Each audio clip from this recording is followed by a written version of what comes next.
chegou um cafezinho. Uhum.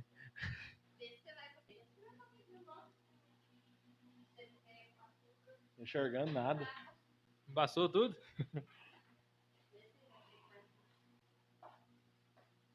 Não, tá bom. Você gostou? Desceu no carro quando... Meu pode pôr um pouquinho. Fala pessoal, graça e paz, como é que vocês estão? Tudo jóia? Ericão aqui, com meu brother Lanzinho. Firme e forte, Lan? Firme e forte, graças a Deus. Meus queridos, nós estamos aproximando aí da Páscoa, né? No dia que vocês verem esse podcast, já vai ter passado ela, né? Mas para nós aqui que estamos gravando, a Páscoa é agora no final de semana. E nós não podíamos deixar de passar despercebido e deixar de comentar isso nesse podcast de hoje. Hoje o nosso tema é sobre Páscoa. E aí, Lan, animado ou não? Graças a Deus, muito animado, rapaz. Eu vou falar pra você. Esse tema é um tema assim que vira e mexe. Né? Nessa época é um tema que para onde você olha, onde você vai, tem Todo alguma mundo coisa tá comentando, né? que remete. Todas as hashtags estão Não, ligadas a ela. É alguma coisa que remete a algum tipo de Páscoa, né? Não sei se é a bíblica. Mas animado pra falar disso. É isso aí, meu querido. Então, o que eu quero dizer para você é para que você já deixa o seu comentário, já se inscreve aí no canal, meu irmão. Se você tem gostado do conteúdo nosso aí, se inscreve no canal, meu filho. Perde tempo não, senão depois você tem que ficar lá procurando, até achar os vídeos. Já escreve, ativa as notificações aí do sininho, que já vai chegar para você. Nós postando, plim, já canta aí, você já pode assistir. Compartilha com as pessoas, né? Como o Lan sempre diz, deixa um comentário aleatório aí de, tipo assim, cheguei, tô na área, tô no podcast. E aí depois você comenta algo relacionado com aquilo que nós estamos conversando, dúvida, sugestão, né? Ou então algo que você não concordou também, que de repentemente nós falamos aí, para que nós possamos crescer cada vez mais e mais junto. Não é verdade, né? Amém, é isso aí. Então a gente conta com a colaboração suas e mais, né? Não somente para nessa questão de divulgação, no sentido de algoritmo, mas também para edificar outras pessoas, né, cara? Que é o mais importante, né? Que é o maior objetivo aqui do 3D. Então, sem mais delongas, aqui no canal do 3D é dia de podcast. Vamos lá, produção, solta a vinheta aí no track.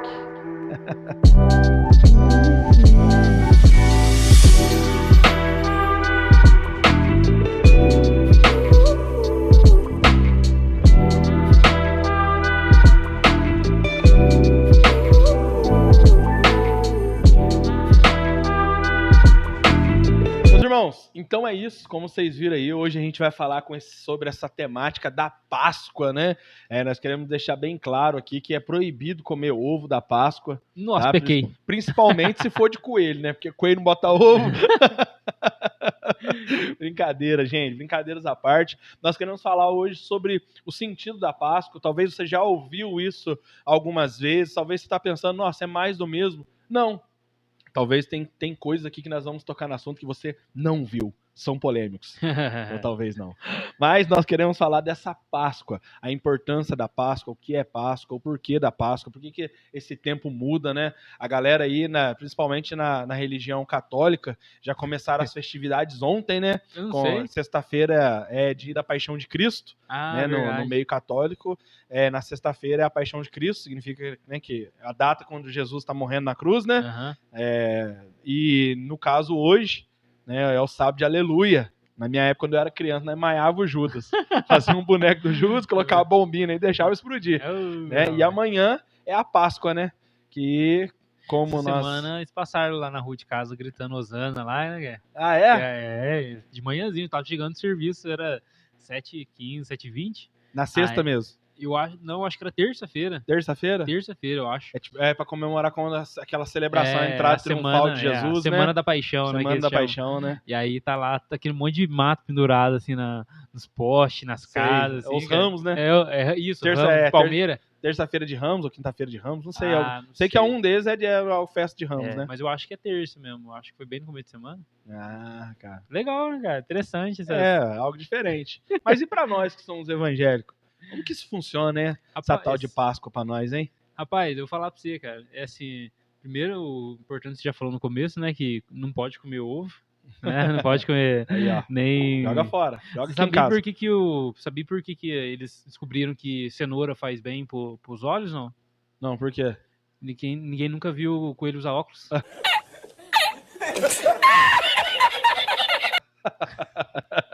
Aí, tá vendo? Viu? Essa aí você não aprendeu ainda nenhuma. E, tá vendo? E eu ainda, pra ser mais louco ainda, é que o coelho ainda come cenoura e bota ovo. De Páscoa, de chocolate. Rapaz, tem muitas pessoas que, na tentativa de preservar aquilo que é bíblico, às vezes acaba não aderindo a alguma certa tipo de prática. E, de fato, consumir chocolate, todo esse lance do ovo, é tudo uma questão comercial, né? Claro. Porque antigamente, eu não sou velho, mas no meu tempo de criança, quando a gente ia comprar ovo, era o ovo, malemar, tinha aquele copinho embaixo que vinha uns pedacinhos. Aham. Hoje você compra um ovo, é o pedacinho de chocolate e um fone de ouvido, É verdade. né? Um bonequinho, não é nem ovo mais, né, cara? Então você vê O que objetivo não é esse mais, né? não. Então você vê que as coisas vão se transformando. E o consumismo, né? É o que vai vender. Aí tem a marca lá da marca do chocolate e tem ali o aparelho eletrônico ou qualquer outra coisa ali que é o que as crianças querem, né? O chocolate nem quer saber. Na minha época, É filho, irrelevante o chocolate. na né? minha época, nós ficava tudo. Nossa, ficava a semana inteira pipocando espinha na cara, de tanto comer chocolate. E às vezes algumas pessoas, no intuito de se preservar, né, em relação a isso, acaba indo para uns extremos, né? Sim. Que é, por exemplo, no caso, essa semana teve um pastor, inclusive tá na internet aí, que ele falou para a igreja que, pessoal, de preferência, ninguém come chocolate essa semana e nem carne de peixe. Para quê? Por quê? Por causa que, de fato, é uma tradição pagã, né, de consumir isso nessa data. Mas o que isso para nós interfere? Absolutamente nada. Absolutamente nada, né? Eu já vinha falado sobre isso em outra oportunidade, em outro momento, que o apóstolo Paulo, quando ele vai falar sobre os alimentos lá em 1 Coríntios 8 e 10, uma das coisas que ele fala é, pessoal, o que é o ídolo? O ídolo nada é. Só existe só um Deus. Ou seja, as pessoas, nas tradições delas, elas seguem algum tipo de Deus que elas criam.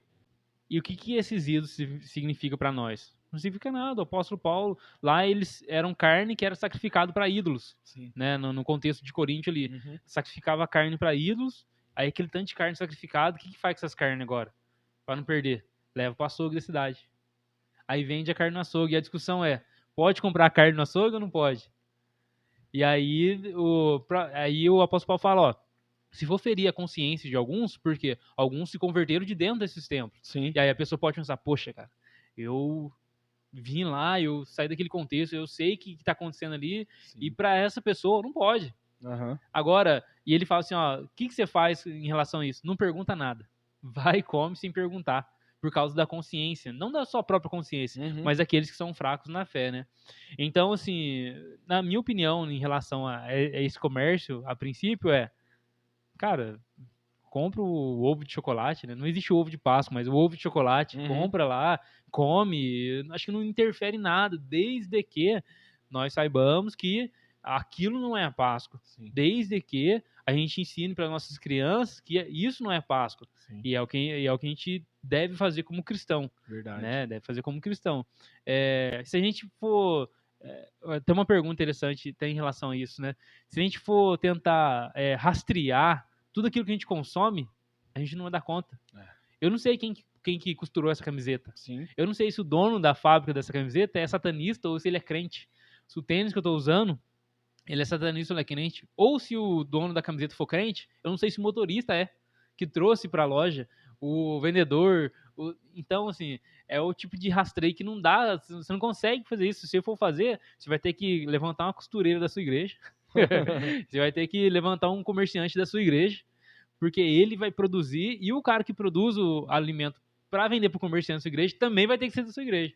Porque você vai ter certeza que ele vai consagrar ao Senhor tudo aquilo. Então, assim, acho que é muito exagero por esse lado. E o outro exagero é alguns cristãos tentando ir para os primórdios da Páscoa, né, que começou na onde? Começou em Êxodo, né? A Páscoa judaica, né? Sim. Tem a Páscoa cristã e tem a Páscoa judaica. E aí alguns, nesse intuito de voltar à essência da Páscoa, acaba tendendo para um judaísmo muito profundo. Isso. E também não é necessidade nossa, né? Hoje a gente vê muitas igrejas, o pessoal usando aqueles bonezinhos, Quepá, né? aquele outro coisinha que, sabe, aquele Aham. lençolzinho branco aqui, Sim. um monte de castiçal, né? Aquele candelabro em cima do altar, porque não sei o quê, chifre de bode. Não há necessidade nenhuma da igreja hoje fazer uso desse tipo de apetrecho para o culto ou para a cerimônia, né? Isso não tem valor espiritual nenhum para nós. A realidade é essa, né? Sim. O que acontece é que muitas pessoas fizeram de Israel uma Aparecida do Norte. Virou um lugar de idolatria. Onde as pessoas vão lá, põem a mão, pegam, é santo, é isso, faz promessa, é aqui que Deus ouve. Traz algo do Rio Jordão. Traz algo do Jordão, acha uma pedrinha lá, tal, guarda e acha que aquilo de alguma forma vai abençoar. Se tornou uma espécie de idolatria evangélica, né, cara? Então nós vamos caminhar para esse lado. Em relação à origem da Páscoa, de fato, ela nasce no contexto judaico. Sim. Ela nasce no contexto de Israel, lá em Êxodo 12, né? Quando Antes da morte dos primogênitos, né? Isso, exatamente, cara. A última praga que Deus vai mandar ali é até interessante. A gente até abriu no texto aqui, Êxodo 12, que o Moisés ele vai falar para o povo para ele se preparar para isso. Né? E tem algumas coisas importantes, alguns elementos importantes dentro dessa cerimônia, desse preparativo, que apontam para algo lá na frente, apontam para Jesus Cristo, apontam para uma nova aliança, né? Apontam para aquilo que Jesus fez na cruz. De certa forma, toda a lei do Antigo Testamento, ela é sombra de uma realidade vindoura. Sim. Né? E a Páscoa, ela assume essa, como é que eu posso falar, cara? Ela assume esse papel de apontar para algo que viria também, né? Tanto que a gente vai ver lá na frente o apóstolo não, o João Batista falando, ó, eis o Cordeiro de Deus que tira o pecado do mundo, né? E aqui em Êxodo 12, você que tá com a sua Bíblia aberta, lembra, hein, irmão? Se você assistiu o podcast sem a Bíblia na mão, passa mal, hein? Passa mal. Então já pega a caneta aí, ó. O Senhor disse a Moisés e a Arão, né? A gente vai ler aqui a partir do versículo... Vamos ler a partir do versículo 3. E fala assim, ó, digam a toda a comunidade de Israel que no 10º dia desse mês, todo homem deverá separar um cordeiro ou um cabrito para a sua família, um para cada casa. E ele começa a especificar como que seria. Por quê? Haviam ali 9 pragas que foi lançado no Egito. Porém, Israel ficou preservado no meio disso tudo. E aí, na 10ª praga, Deus fala para Moisés, ó, eu vou fazer um negócio diferente. Eu vou matar todo o primogênito. Eu vou matar todo o primogênito de Israel. Porém, Deus, o próprio Deus, ele promete o juízo, mas ele mesmo oferece um meio de graça.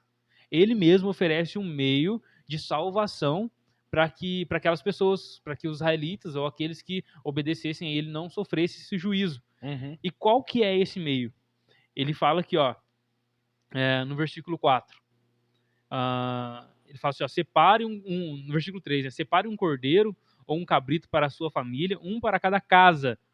Se uma família for pequena demais para um animal inteiro, deve dividi-lo com o seu vizinho mais próximo, conforme o número de pessoas e conforme o que cada um puder comer. E aí tem umas características desse animal, desse cordeiro, que é o que? No versículo 5. O animal escolhido será macho de 1 ano sem defeito e pode ser cordeiro ou cabrito. Então, primeira coisa, não podia ter defeito. Ele tinha que ser perfeito para aquele sacrifício. E aí, o que iria fazer com aquele animal? Iria sacrificar aquele animal, continuando o versículo, né? Guardem-no até o 14º dia do mês, mas quando toda a comunidade de Israel irá sacrificá-lo. Então, aquele cordeiro, sem defeito, sem mancha, sem nada, ele seria sacrificado ao pôr do sol. Ao pôr do sol. Isso aqui é interessante também. Passem, então, um pouco do sangue nas laterais e nas vigas superiores das portas das casas nas quais vocês comerão o animal.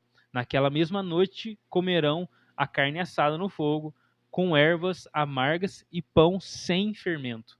Então tem algumas coisas interessantes aqui. Por que que Deus fala isso para Moisés? No versículo 12 ele vai falar: porque naquela mesma noite eu passarei pelo Egito e matarei todos os primogênitos. Ou seja, a Páscoa, ela significa isso, uma passagem por cima, né? Então, o que que é? Deus, ele falou: eu passarei por cima do Egito, eu passarei sobre vocês e eu vou matar todos os primogênitos, tanto homens quanto animais. Todo primogênito, tanto homem quanto animal, ia morrer. E executarei juízo sobre todos os deuses do Egito, eu, Senhor. O sangue será um sinal para indicar as casas que vocês estiverem. Quando eu vir o sangue, passarei adiante. Cara, então tem alguns elementos importantes aqui. Umas coisas que que apontam diretamente para Jesus, cara. E como que Jesus dá continuidade nisso. No versículo 5, fala assim, ó: o animal escolhido, o cordeiro, ele precisava ser sem defeito. Ou seja, Deus promete um juízo. Aquele pessoal estava escravo ali do Egito. Deus promete libertar eles e enviar um juízo. E só que nesse juízo, eles precisavam pegar um animal sem defeito. E o que que isso revela para nós, cara? Quando nós vamos para o Novo Testamento, a palavra de Deus fala assim em 1 Coríntios 5, no versículo 7, que Jesus falando, na verdade, né? Ele fala assim, ó, o apóstolo Paulo falando: Cristo, ele é o nosso cordeiro pascal. Sim. Ou seja, a Páscoa simbolizava o quê? Um cordeiro que foi morto no lugar de alguém daquela casa. Então, para alguém daquela casa não morrer, era necessário, então, que se matasse um cordeiro. Sim. Então, imagina só, e o mais interessante, repetindo isso, é Deus que providencia isso. É Deus que dá esse meio para eles. É Deus que faz com que isso se torne possível. E aí tem aquele até no livro do Francis Chan, eu acho que é o de discipulado, Multiplique-se, acho, né? Ele tem um livro que chama isso. E ele fala algo interessante, ele faz tipo uma historinha assim, ele fala: imagina só, cara, eles criando aquele cordeiro ali, criando desde pequenininho, alimenta, tal, 1 ano, as criancinhas pegam amor para aquele bichinho, né, que de fato era criado junto ali, e aí daqui a pouco o pai tem que matar aquela criança, né? E aí tá ali o irmão mais novo perguntando assim: poxa, pai, mas eu gosto tanto do Jerry, né? Por que vão matar o Jerry? E aí a resposta do pai é: ele precisa morrer para o seu irmão não morrer, né? Ele precisa ser morto no lugar do seu irmão. Ele precisa morrer para que haja vida dentro dessa casa. Então, para que não haja morte na nossa família, é necessário que morra um cordeiro. Então, é essa figura ilustrativa que isso simboliza. E quando nós vamos para o Novo Testamento, né, o próprio João Batista, ele fala em João, acho que 1:29, que Jesus, ele é o Cordeiro de Deus que tira o pecado do mundo. Sim. O apóstolo Paulo vai falar, né, lá em Coríntios 5:7, que Jesus, ele é o nosso Cordeiro pascal. Legal. Ou seja, esse símbolo de sacrifício, ele aponta para Jesus. Existe um juízo de Deus que vai ser derramado, mas que as casas que estiverem com o sangue nos umbrais vão ser poupadas, né? E qual que é algo interessante aqui da qualidade do cordeiro? Ele precisa ser sem defeito, cara. Quando a gente vai lá em Hebreus no capítulo 4 do 16 em diante, fala assim, ó, do 14 em diante: visto que temos um grande sumo sacerdote que adentrou os céus, Jesus, o Filho de Deus, apeguemos-nos com toda firmeza à fé que professamos, pois não temos um sumo sacerdote que não possa compadecer das nossas fraquezas, mas sim alguém que, como nós, passou por todo tipo de tentação, porém sem pecado. Ele fala, porém sem pecado, ou seja, sem defeito. E aí assim nós podemos nos aproximar do trono da graça, né, com toda a confiança. Então a Bíblia aponta para um cordeiro que ele passou por todo tipo de tentação, assim como nós passamos. E no capítulo 2, 14 também, o autor de Hebreus vai falar assim que era necessário que ele viesse semelhante a nós em todos os aspectos. Por quê? quando o homem peca e ele está em dívida com Deus. Ele está em dívida com Deus. E aí, para ser pago essa dívida, era necessário alguém que nos representasse diante de Deus. Só poderia ser alguém como nós. Então, por isso que Jesus veio, se encarnou, para nos representar, para nos substituir diante de Deus. Por isso que era necessário, igual ele fala aqui, que ele viesse, que ele ele fala aqui, participou dessa condição humana para que por sua morte derrotasse aquele que tem o poder da morte. No 17:2 fala assim, ó, no capítulo 2, versículo 17, por essa razão era necessário que ele se tornasse semelhante aos seus irmãos em todos os aspectos. Porque se para Cristo nos substituir, era necessário que ele fosse Só nós. exatamente, porém sem defeito. É uma coisa interessante, assim, ali nós vemos que é antes da última praga. E a última praga que veio no Egito era a morte dos primogênitos. E aí nós estamos vendo o cordeiro sendo entregue no lugar dos primogênitos que iam morrer. Né? Em tese, pelo menos, é isso, né? Vai morrer. Vai morrer. O primogênito vai morrer. Então, para que isso não acontecesse, eles celebram a Páscoa e com o sangue do cordeiro eles vão marcar os umbrais das portas, né? Para que aquela morte não viesse levar seu primogênito. E aí, quando a gente vai lá pro jardim, quem é o primogênito? Ou seja, nós somos a semente, o resultado da semente do primogênito, que na criação natural que a gente vê, era Adão, até então, que era o primogênito, né? Mas com a queda dele, ele sai dessa paternidade de Deus e passa a viver uma adoção com o diabo agora, né? E aí, então, Jesus vem entrar no lugar desse primogênito, para que todos os outros que eram semente adâmica desse primogênito, né, semente desse adotado pelo pecado, pela morte, pelo diabo, enfim, né, pudesse ser purificado por esse sangue, né? Então, exatamente. assim, você vê que há uma relação, relação entre... Tanto que lá em 1 Coríntios 15, o apóstolo Paulo vai falar assim que no primeiro Adão, né, o primeiro Adão ele é natural, mas o segundo Adão, ele é um Adão espiritual, celestial, né? Então nós vamos participar da condição agora do segundo Adão. Porque até então nós precisamos, o segundo Adão, né, nos justificou através do sangue dele, né, cara? Exatamente. Porque senão a morte iria passar, porque é o que vai acontecer, igual nós estamos falando, tudo aponta para algo. Então nós sabemos que escatologicamente, né, no livro de Apocalipse fala que daqui a um tempo a morte vai passar. Porque quando for o dia do juízo, né, quem não tiver a marca do cordeiro vai para a morte eterna, né, cara? Exatamente. Mas quem tiver vai viver eternamente. Exatamente. Então o juízo ele já é declarado. Então essa semelhança ela é como se fosse uma maquete, cara. Tipo um protótipo daquilo que vai acontecer no futuro e vai se repetir. Uma coisa assim, só cortando só um minutinho, até mesmo pro pessoal, cara, é que a gente que às vezes lê Apocalipse, eu falo isso por mim quando comecei a ler Bíblia, a gente fica muito curioso, né? Nossa Deus, como que essas coisas vão se dar? Como que isso vai ser? E é igual você tá falando, o protótipo. Acho que, eu creio que muita coisa que Deus tem em mente, ele descreveu na Bíblia. É que às vezes a nossa imaturidade no conhecimento não permite ver algumas coisas. Mas partindo desse exemplo, né, do que nós estamos falando aqui, do próprio, né, pensamento do julgamento e tudo, a gente meio que vê isso na prática lá no Egito acontecendo. Porque se a gente, os cristãos têm costume de assimilar o Egito com o mundo. Quando a gente se converte, né, e vem viver o cristianismo, a gente fala, sair do Egito, né, sair do mundo, né, não vive uma vida mundana mais e tal. Então, assim, é como se Deus já pegasse essa maquete hoje, através dessa conversão em Cristo Jesus, para que já mostrasse para nós, é praticamente isso. A única diferença é que hoje vocês não estão vivendo, né, de forma completa e plena, da maneira que Deus quer. Como o apóstolo Paulo fala, né? Hoje vemos por espelhos, né? Conhecemos, como é que ele fala mesmo? Conhecemos em partes. Mas só que nós somos conhecidos plenamente, mas nós conhecemos em parte. Mas vai chegar um dia que também conheceremos plenamente como somos conhecidos, né?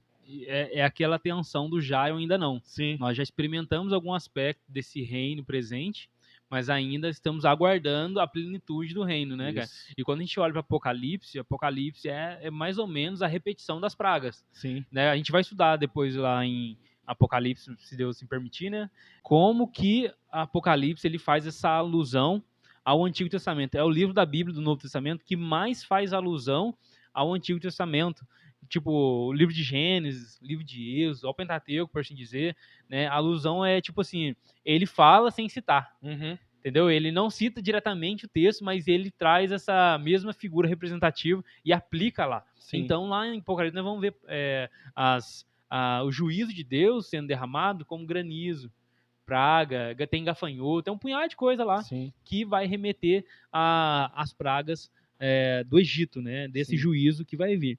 E aqui no 1 Pedro 1, o apóstolo Pedro vai falar exatamente isso, dando a entender essa aplicação. Ele diz assim, ó, vocês não foram comprados por meio de prata, ouro ou ouro que... Como é que é? Pois vocês sabem que não foi por meio dessas coisas perecíveis, como prata ou ouro, que vocês foram redimidos da sua maneira de viver, transmitido por seus antepassados, mas pelo precioso sangue de Jesus, como de um cordeiro sem mancha e sem defeito.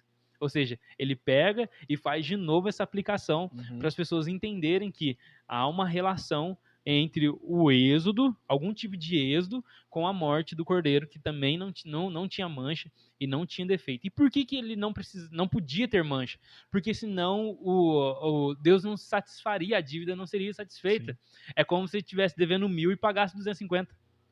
Precisava ser um saldo, satisfazesse, né, na verdade, Deus naquele sacrifício. Sim. Então é por isso que ele veio sem mancha e sem defeito. E tudo isso aponta para Jesus, né, cara?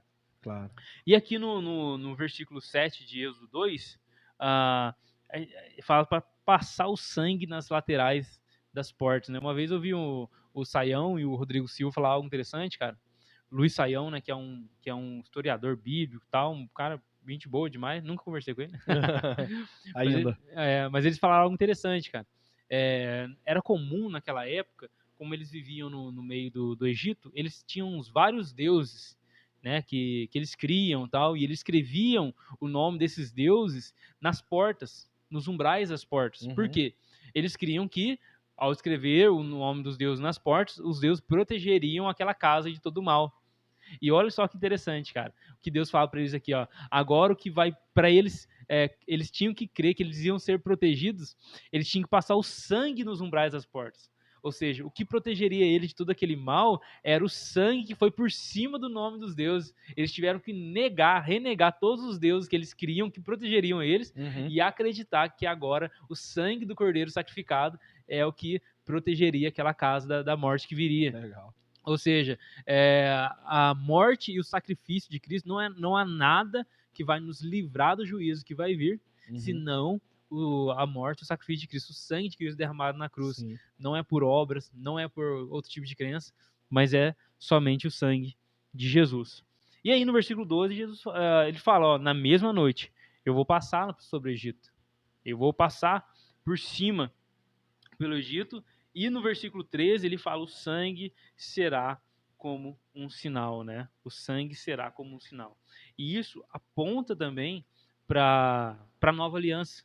Quando Jesus ele estabelece a nova aliança lá, foi profetizado em Jeremias 31, profetizada em Ezequiel 36, e aí Jesus fala, tome um cálice, né, deu graça ali, essa é a nova aliança no meu sangue.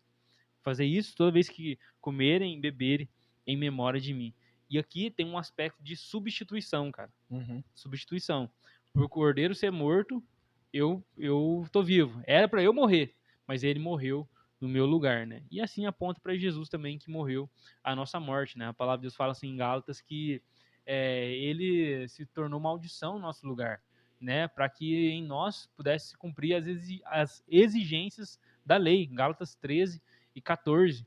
Então, assim, houve uma troca, porque há uma maldição em Deuteronômio 22 ou 23, não vou lembrar agora, que fala assim que todo aquele que for pendurado no madeiro, ele é maldito. Então, por isso que em Isaías 53 fala assim que ele levou sobre si toda maldição, né? Então, porque houve essa troca, né, cara? E aqui no versículo 15, fala assim, ó, durante 7 dias não comam pão sem fermento. No primeiro dia, tirem de casa o fermento, porque sem comer qualquer coisa, porque quem comer qualquer coisa fermentada no primeiro dia, ao 7º dia será eliminado de Israel. E esse lance do fermento, ele tem uma aplicação em relação ao pecado. Porque o apóstolo Paulo também vai pegar essa figura em 1 Coríntios 5:7 e vai fazer essa aplicação da questão do fermento. Livre-se do fermento, que toda raiz de pecado e Até tal. Jesus faz essa aplicação para os próprios fariseus, né? Ele fala Toma assim, cuidado com o fermento dos fariseus. exatamente. Né? Para Exatamente. que não venha fazer mal pra gente, né? Porque Exato. eles tinham Até os costume discípulos de- acharam assim que era. Não, Isso, será que é porque nós não compramos pão, né? É. Falta comida? deve ser Não, isso. é o ensino deles, seus Zé Mané. Então tem essa aplicação em relação ao fermento também. E Olá, tudo, então vamos lá, então, só para centralizar. Então, a primeira coisa, simbologia que a gente vê em relação à Páscoa, né, é o Cordeiro.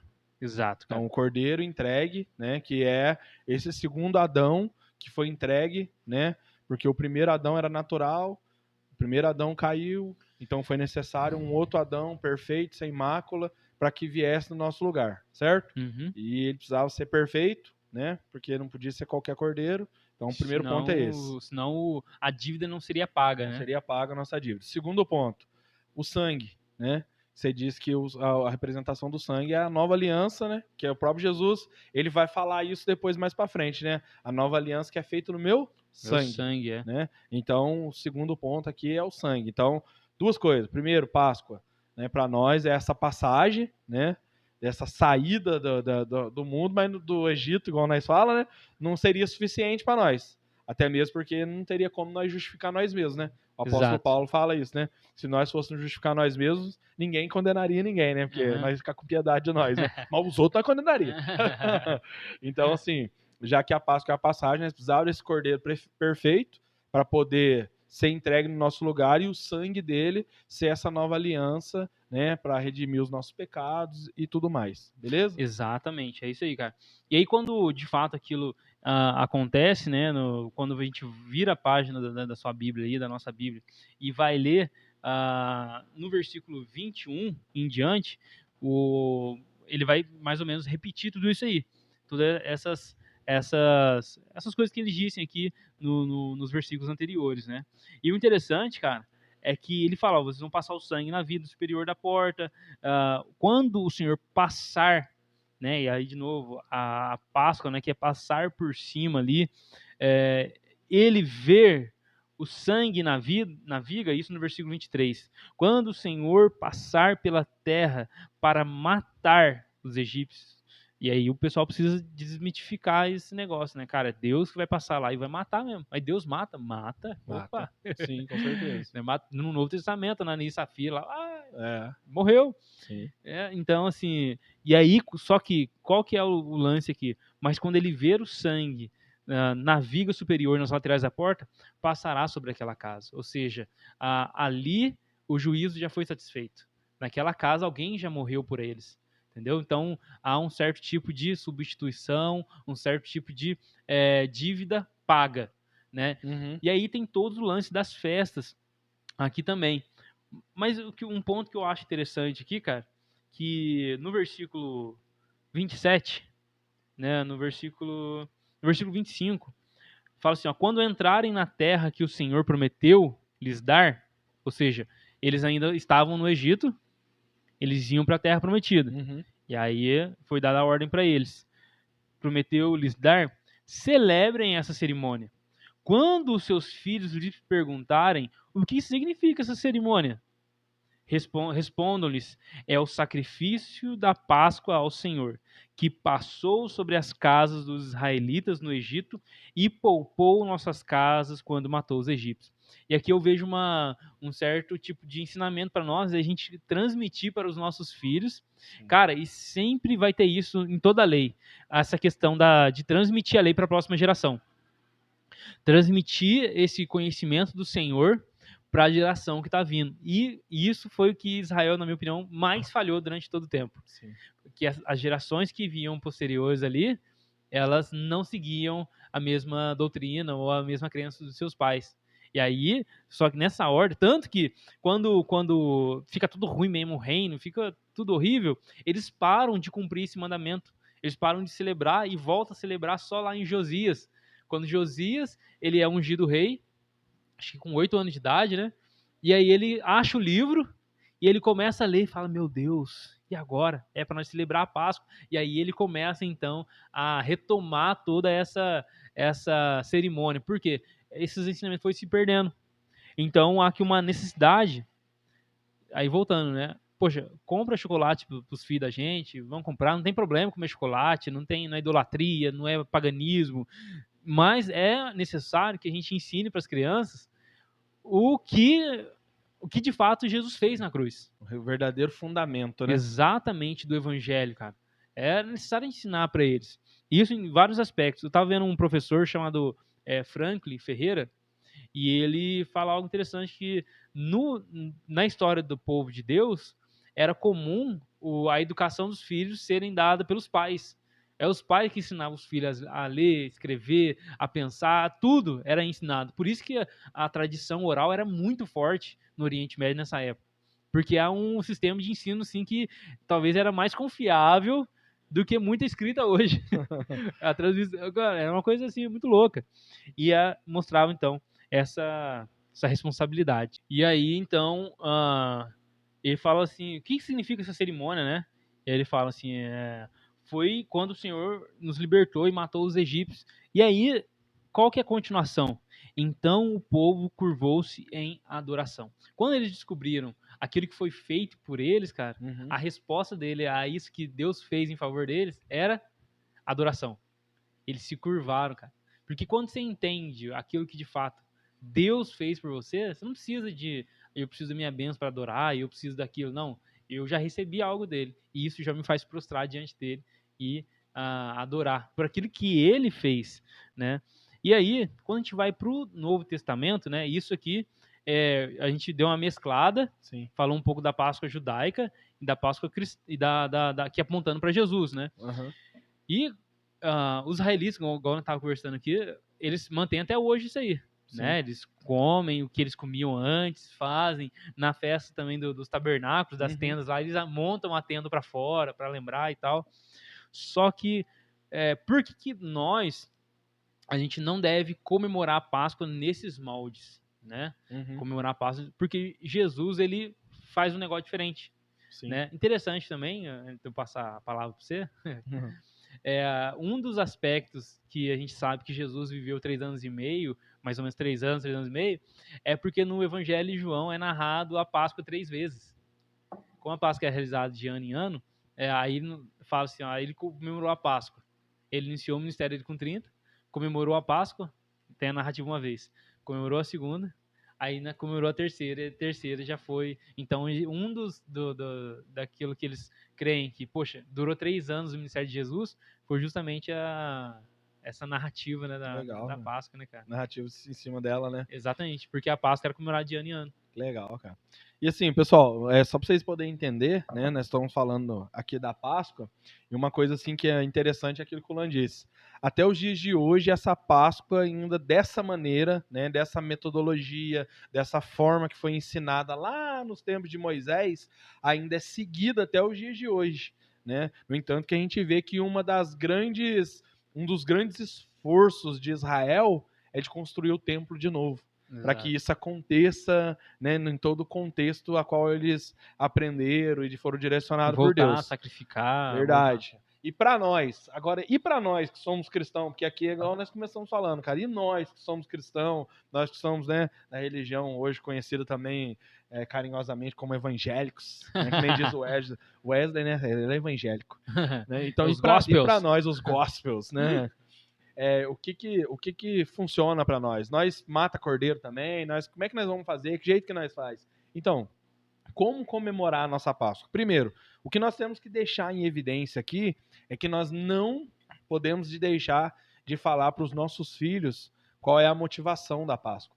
Então, assim, nós precisamos conversar com os nossos filhos, né, com a igreja em si, né, nós que lideramos grupos, células, famílias, né, nós precisamos fazer isso, de conversar, para que as pessoas entendam qual que é a verdadeira motivação por trás da Páscoa, né? O porquê da Páscoa, porque senão a gente fica, de fato, celebrando algo sem sentido, né? Exato. Mas, e agora que nós somos convertidos, agora que nós convertemos, que nós, né, não seguimos costumes judaicos, né? O que nós faz quando chega na Páscoa? Gente, e aí a gente vai para a Bíblia aqui, no livro de Mateus, no capítulo 26, versículo 17, nós vamos ver Jesus, o que ele vai fazer na época da Páscoa. Olha só o que a Bíblia diz. No primeiro dia da festa dos pães sem fermentos, no caso aqui a Páscoa, os discípulos dirigiram-se a Jesus e lhe perguntaram: aonde queres que preparemos a refeição da Páscoa?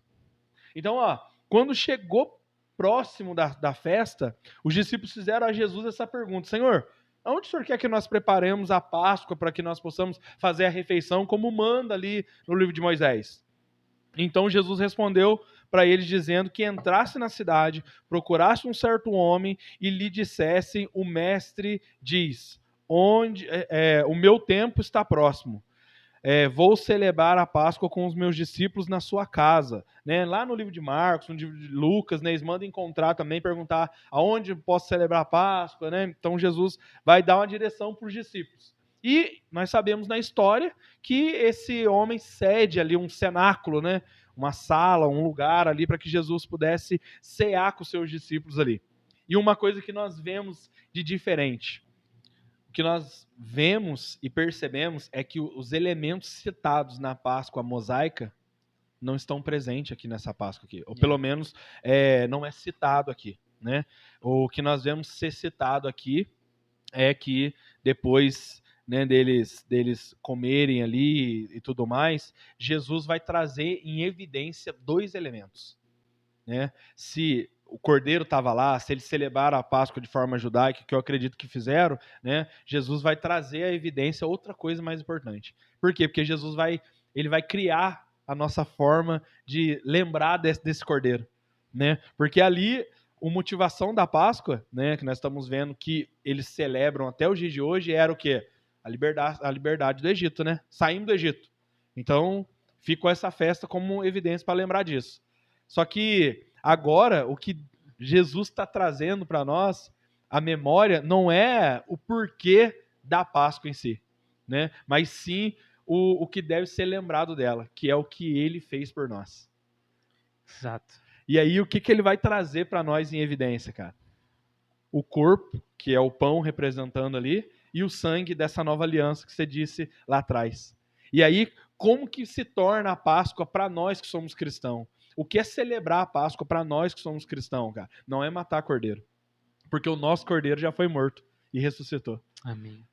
Para nós que somos cristãos, celebrar a Páscoa para nós é sentar e cear com os nossos irmãos na mesa. Partilhar, né, Partilhar. Cara? Partir do pão. Né? É fazer aquilo que Jesus ele vai fazer com seus discípulos aqui. Né? Quando a Bíblia fala aqui no versículo 26 do capítulo 26, diz: enquanto comiam, Jesus tomou o pão, deu graça e partiu, e o deu aos seus discípulos, dizendo: tomam e comam, isso é meu corpo que é partido por vocês. Cara, e aí, aqui Jesus está estabelecendo, né? Estabelecendo essa forma agora, né, de comemoração do Cordeiro Pascal em si. É uma nova cerimônia. Uma nova cerimônia para nós. Né? E aí depois ele fala, em seguida tomou o cálice, deu graça, né, ofereceu aos discípulos dizendo: bebam dele todos vocês. No 28 fala: isso é o meu sangue, isso é o meu sangue da nova aliança, que é derramado em favor de muitos para perdão dos pecados. Eu lhes digo que agora em diante não beberei do fruto da videira até o dia em que beberei o vinho novo com vocês no reino do meu Pai. Aleluia. Uau! Sabe? E aí, então, assim, e para nós que somos cristãos, cara, a gente comemora a Páscoa na tradição evangélica, cristã, né? Na tradução nossa cristã, né? Na tradução nossa aqui, pelo menos que a gente ensinou na liturgia, a gente aprendeu, né? A gente faz isso pelo menos uma vez por mês, né? Que é a Santa Ceia. E aí, talvez um dia a gente possa conversar um pouco sobre isso, né? Porque a grande realidade é que Jesus não estabeleceu data aqui. Uhum. A gente vê que na Páscoa eles comemoravam uma vez por ano, como você disse, que é uma das evidências, né, do que o ministério de Jesus durou 3 anos. 3 anos, 3 anos e meio, né? Enfim. Mas o que nós vemos é por que disso? Por causa desse tempo que era comemorado um ano. Agora, no nosso caso, não foi estabelecido. A gente aprendeu que pelo menos uma vez por mês a gente prepara a mesa e a gente faz aquilo que o apóstolo Paulo sempre cita lá, né? Que o Senhor Jesus na noite foi traído, tomou o pão, havia dado graça, partiu, depois semelhantemente fez isso com o cálice, né? E disse aquilo que ele está falando aqui para os discípulos, né? E ele falou: todas as vezes que vocês comerem desse pão e beberem deste cálice, né? Vocês tragam a memória. Então, toda vez que a gente come desse pão e bebe desse cálice, a gente está fazendo isso em memória ao Senhor. Então, para nós hoje, essa ceia partilhada, essa ceia, é diferente da memória judaica. Porque a memória judaica em relação à Páscoa... Lembra da libertação do Egito. Lembra da libertação do Egito. Agora, a nossa celebração em Cristo Jesus lembra da nossa libertação do mundo. Lembra do pecado, né, daquilo que vai vir depois, Exato. porque Jesus, ele fala uma coisa muito interessante no 29, ele diz assim que ele não vai fazer isso de novo, ele não vai participar dessa ceia, até que ele participe conosco no dia do reino, cara. Exatamente, Nossa, cara. Deus. E é aí que os discípulos não entenderam. Porque eles se comemora a libertação do Egito, os discípulos estavam tentando. Eu até preguei isso, acho que a primeira vez que eu peguei aqui na Bereia, falei sobre isso aí, Capaz. de ceia. Aqui na igreja nossa, aqui já? Nossa. E aí porque eles, Moisés libertou do Egito, e aí há uma profecia em Deuteronômio 18, que Moisés ele fala: vai vir um profeta como eu. Né? E ele continua falando, porque o Senhor disse, né? Eles estão querendo que Deus fale com eles, mas não diretamente, mas então Deus vai dar um profeta como eu e tal. Então há uma profecia de que iria vir um profeta como Moisés. E aí quando eles olham para Jesus, poxa, Moisés libertou do Egito. Sim. Então Jesus vai nos libertar de Roma. É. E aí eles estão aguardando essa expectativa de libertação militar, tanto que quando Jesus envia lá os discípulos, alguém pergunta para ele, não lembro qual discípulo, fala assim: nesse tempo que o Senhor vai estabelecer ou restaurar o reino de Israel, ou seja, ainda está na mentalidade deles ainda essa soberania do povo de Israel em relação a eles serem dominados por outras nações, né? E quando Jesus não faz isso naquele momento, eles ficam tudo perdido. Mas acontece é que quando o anjo vai falar para Maria lá em Mateus 1:21 sobre o nascimento de Jesus, ele fala assim, põe o nome dele de Jesus porque ele vai perdoar, libertar o povo dos seus pecados. A escravidão que Jesus nos liberta não é uma escravidão literal, mas é uma escravidão espiritual.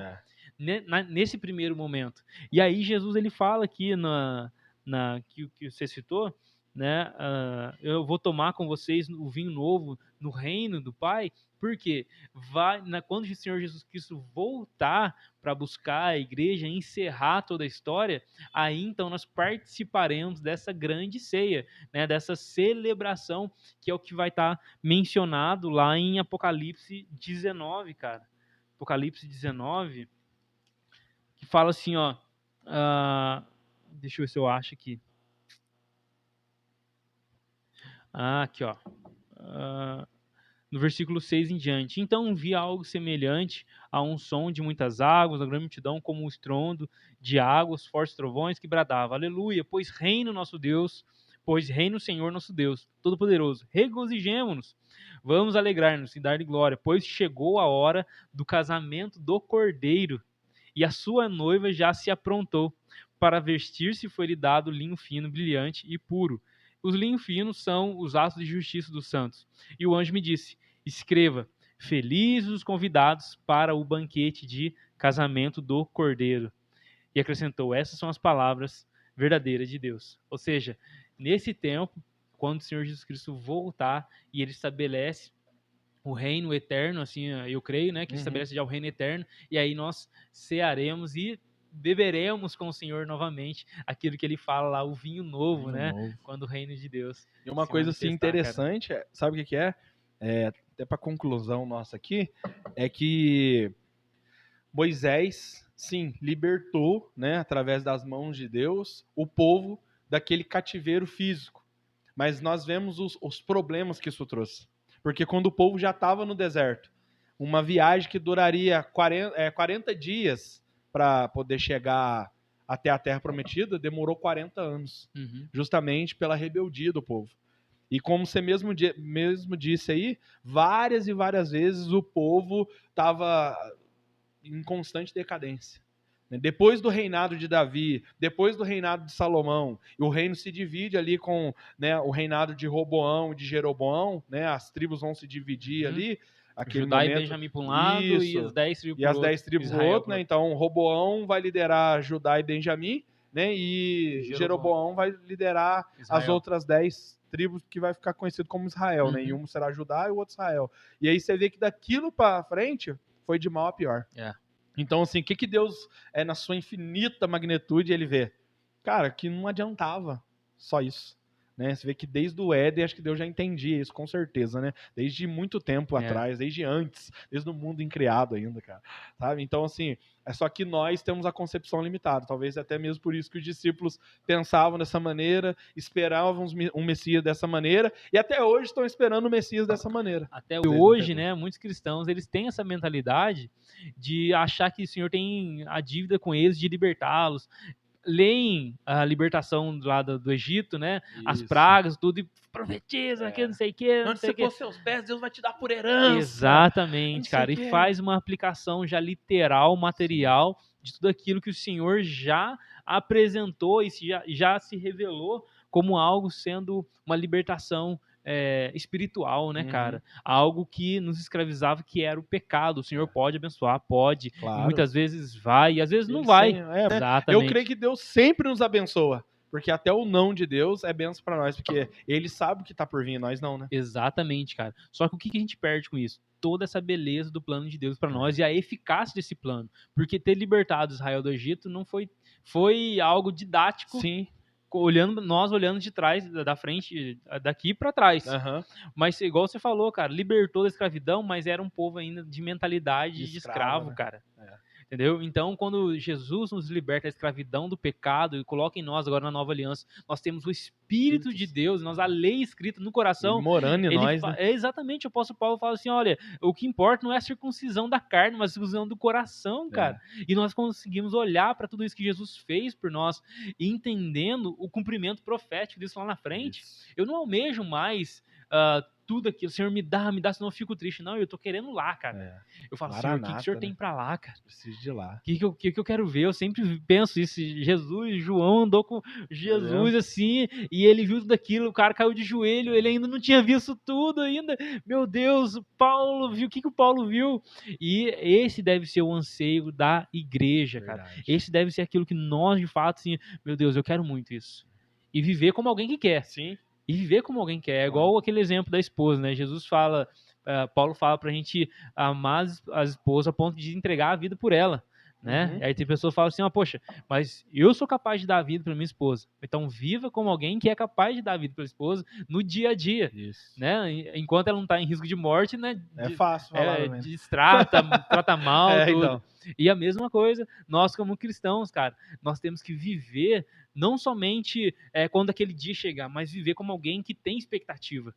Né? Viver como alguém que anseia, cara. Essa grande ceia que Jesus estabeleceu, e mais uma vez, esse aspecto de já e ainda não. Né? A morte de Jesus apontando para algo futuro. Né? Façam isso. E o apóstolo Paulo, até que ele venha.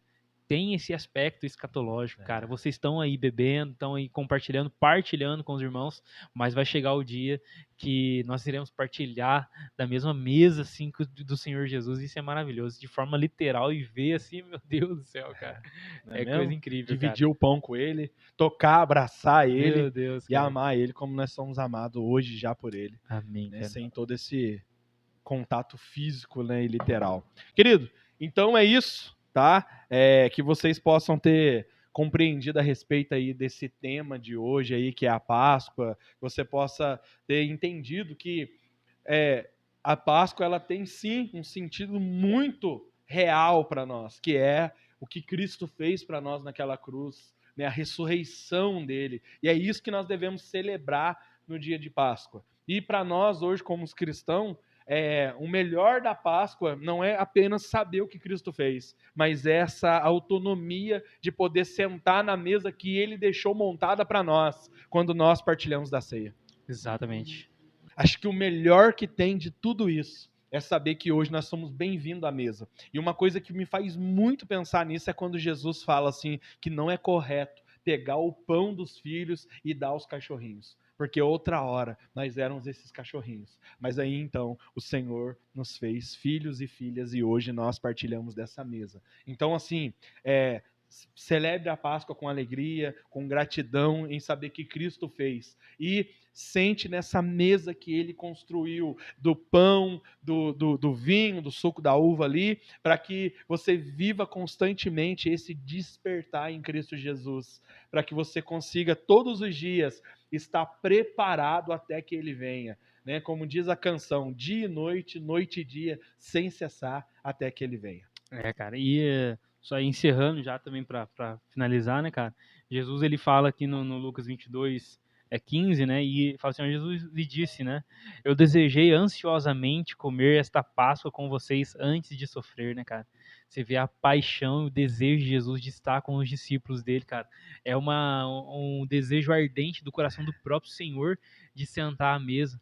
Lá em João 14 fala assim, gente, não se turbe o vosso coração, crê de Deus e também em mim, a casa de meu pai há muitas moradas. Se não fosse assim, eu não teria dito, vou preparar um lugar, para que onde eu estiver, estejais vós também, cara. Uau. O desejo de Cristo, cara, sempre foi estar, assim, estar próximo dos seus irmãos, daqueles que, dos seus discípulos, aqueles que de fato vão sentar à mesa com ele, e nós, muitas vezes, olhando para esse desejo do Senhor, não agindo de forma recíproca, ou seja, a gente não devolve na mesma medida. Senhor, me dá aquilo lá, Jesus, me dá aquilo, e ele querendo estar perto, Senhor, me dá isso, me dá aquilo. Para com isso. Nós devemos amar, desejar, ansiar de todo o coração, sentar à mesa com o Senhor hoje que Ele nos mandou fazer, quando nós partilhamos a ceia com o corpo de Cristo, ali de forma simbólica, Ele se faz presente, nós cremos nisso de forma simbólica, né, um memorial, mas desejar, cara, essa é assim, é o que você tem que guardar, expectativa de estar com Ele, no reino dele, quando tudo se consumar, quando esse já e ainda não já não vai existir, né? Vai ser um reino já pleno, já, aí vai ser maravilhoso. Deus, delícia. Pessoal, então é isso, tá? Viver sem ansiar o reino de Deus com Deus é viver sem entender quem Deus é, quem Jesus é e quem o Espírito Santo é. Então, assim, anseie por isso, tá bom? E que você possa continuar aí vivendo a expectativa dessa volta de Cristo, tá bom? Não tenha medo, não. Vai ser muito melhor do que tudo que você provou até agora. Porque a Bíblia diz, o que o olho não viu, o que o ouvido não ouviu e nem subiu o coração do homem, é que o Senhor tem preparado para aqueles que o amam. E Ele te ama, tá certo? Amém. Então nós terminamos aqui. Quero agradecer você que esteve conosco até o final desse podcast. Não esquece de se inscrever, meu irmão. Não sai daqui sem se inscrever. Porque senão depois você fica tentando achar, e você digita 3D lá e não consegue achar. Então já se inscreve, tá bom? Comenta aí agora, a partir de agora, de novo. Mas já comentei algo aleatório. Então comenta agora que você entendeu, para que nós possamos crescer junto nesse discipulado aqui, porque 3D é discipulado, meu irmão. É falar sobre discipulado, é discipular e ser discipulado, tá ok? E curte e compartilha. Compartilhar ainda é muito mais importante, porque quando você compartilha, cara, outras pessoas têm a oportunidade de sentar nessa mesa também com a gente que Jesus tem edificado, tá bom? Que Deus continue abençoando a sua vida. Tamo junto sempre. É ou não é, Lan? É isso aí, pessoal. Obrigado pela audiência de vocês. Tamo junto nos próximos vídeos. Segunda-feira, 3D Contexto. Quarta-feira, podcast. Sexta-feira, Papo Reto. Beleza? Segue nós lá no Instagram também, que a gente vai começar a postar conteúdos no Instagram, tá bom? Então, pra você não ficar de fora. É isso aí. Deus abençoe vocês e até o próximo vídeo. É isso aí, meu irmão. Fica com Deus. Até mais.